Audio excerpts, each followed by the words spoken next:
முருகா. என் அன்பு பிள்ளையே, நீ நேசிக்கின்ற உறவு இப்போது உன்னை பற்றி என்ன நினைக்கின்றார் என்று நான் கூறட்டுமா? அதை சொன்னால் உன்னால் தாங்கிக் கொள்ள முடியுமா பிள்ளையே? நான் உனக்காக சொல்கின்றேன், நீ கேள்.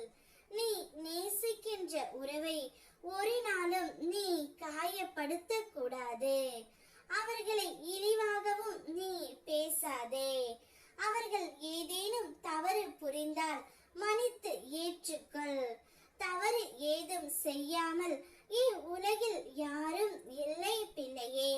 அவ்வாறு உன்னால் மன்னிக்க முடியவில்லை என்றால் நீ மௌனமாக விலகி வந்துவிடு, அல்லது மௌனமாகவே இருந்து விடு. உன் மௌனமே அவர்களுக்கான தண்டனை என்பதை நீ உன்னுடைய மனதில் வைத்துக்கொள். அதை விட்டு நீ அவர்களை குறை கூறாதே பிள்ளையே. அவர்களை இகழ்வாகவும் நிகழ்ந்து பேசாதே. நீ நேசிக்கின்ற உறவு உன்னை பற்றி உயர்வாகத்தான் எண்ணிக்கொண்டு இருக்கின்றது. நீ பற்றி உயர்வாக எண்ணினாலும் ஏதோ ஒரு மன கசப்பு அவர்களுக்குள் இருந்து கொண்டு இருக்கின்றது. நீ பேசின வார்த்தைகளை அவர் மன்னிக்க முடியாமல் மறக்க முடியாமல் தவித்துக் கொண்டு இருக்கின்றார்.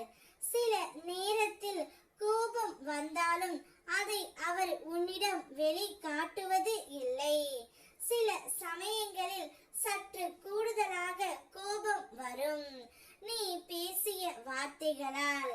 ஆனால் அதை பெரிதுபடுத்தாமல் விட்டு கொடுத்து அனுசரித்து பழகி சென்று விடுகின்றார். நீ நேசிக்கின்ற உறவை ஒரு நாளும் நீ காயப்படுத்தி விடாதே தங்கமே. உன்மேல் கோபம் இருக்கின்றதை தவிர வெறுப்பு இல்லை. நிச்சயம் உன்னை பற்றி உயர்வாக எண்ணினாலும் கூடிய விரைவில் உன்னிடம் வந்து அதை கூறுவார். யாரும் யாருக்காகவும் அடிமையாக இருப்பது இல்லை. அனைவருமே இங்கு பாசத்திற்காகத்தான் ஏங்குகின்றார்கள். உன் மீது உண்மையான பாசம் வைத்த அந்த உறவை நீ எக்காரணம் கொண்டும் இழந்துவிடக் கூடாது. உன்னை சுற்றி உள்ளவர்கள் உன்னை காயப்படுத்தும் வேளையில் கூட உன் முருகனப்பா உன்னை எப்பொழுதும் உயர்வாக எண்ணிக்கொண்டு நினைத்து கொண்டு இருக்கின்றேன். நீ இப்பொழுது எல்லாம் என்னை நினைக்காமல் நீ நேசிக்கின்ற உறவை அதிகமாக நேசித்துக் கொண்டு இருக்கின்றாய். அவருடைய நினைவில்தான் நீ இப்பொழுது வாழ்ந்து கொண்டு இருக்கின்றாய். அனைத்தும் எனக்கு தெரியும் தங்கமே. கூடிய விரைவில் அவர் தானாகவே மனம் மாறி உன்னிடம் வந்து வாழ்ந்தால் உன்னோடு மட்டும்தான் வாழ்வேன் என்று கூறுவார்.